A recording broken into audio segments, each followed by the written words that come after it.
iska indhatir shay walba oo kaa fogaynayo inaad farxad ku noolaato.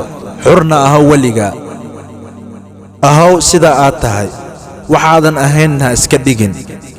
ciddii kugu jeclaanayso arrintaas ha kugu jeclaato, ciddii kugu nacaysana ha kugu nacdo.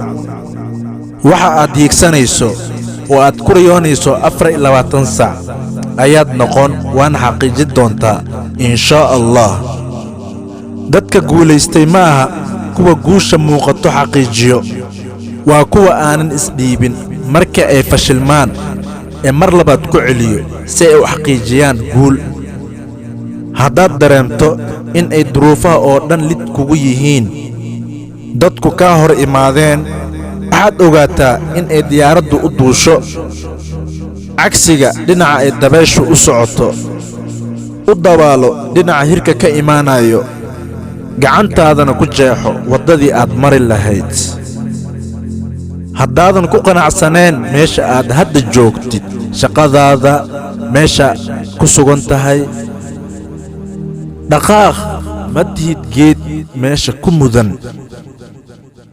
markaad qarka u saaran tahay in aad isdhiibto oo aad ku dhawaaqdo in aad fashilantay, waxaad xasuusataa kuwa badan rabaan inay ku arkaan adigoo isdhiibay na fashilmay.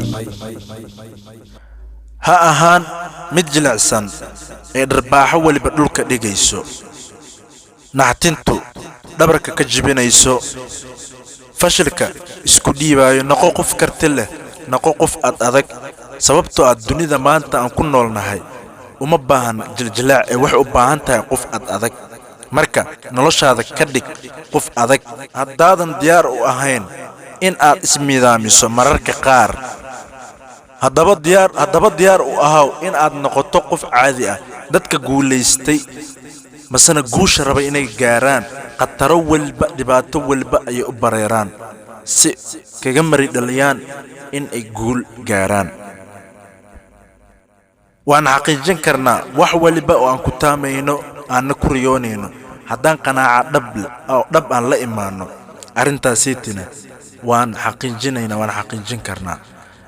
waxaan isla soo karnay gabagabadii videogeena. intaan videoga xiga dib ugu kulmi doonno. wassalaamu calaykum waraxmatullaahi wabarakaatu.